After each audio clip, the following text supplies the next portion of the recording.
আমায় বিপদ থেকে উদ্ধার করো। বলো বলো মাঝি ভাই, আমরা কি করতে পারি? আমরা কি করে উদ্ধার করবো? বললো মালিগণ, বললো মালিগণ, আমার এই নৌকো পরিবর্তন হয়ে গেছে। তোমাদের মধ্যে যদি কোনো সন্তান হয়ে থাকে তাহলে তোমাদের স্পর্শে আমার এত লোক সতর্ক হবে। আচ্ছা ঠিক আছে মাঝি ভাই, তাই আমরা স্পর্শ করে দিলাম। আমরা স্পর্শ করলাম, আমরা স্পর্শ করলাম।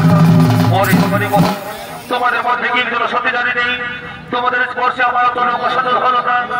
এই মাঝি ভাই, আমাদের একজন দিদি আছে, তবে কিন্তু তার স্বামীর ছাড়া কোনো কাজ করে না। যাও তোমাদের সেই দিদিকে দেখে নিয়ে এসো। বিপদ থেকে উদ্ধার করতে হলে স্বামীর লাগে না। ঠিক আছে মাঝি ভাই, আমরা তাই দেখে দিচ্ছি। দিদি দিদি, ওরে বোন, ওরে বোন, কি হয়েছে তোর আমার এই বোন?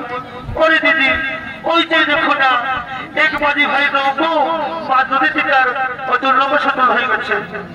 তাই তুমি সেই নৌকা স্পর্শ করে তার নৌকা সতল করে দাও।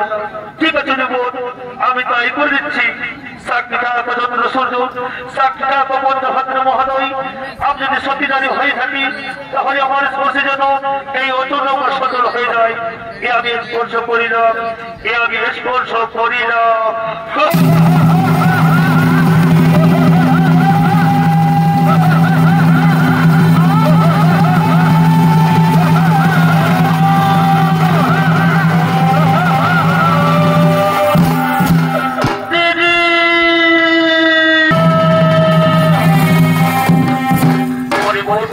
তোমাদের কি হয়েছে? এত চিন্তার করছো কেন?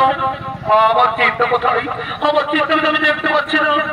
ওরে দাদা, ওরে দাদা, তোমার চিন্তাকে হরণ করে নিয়ে গেছে।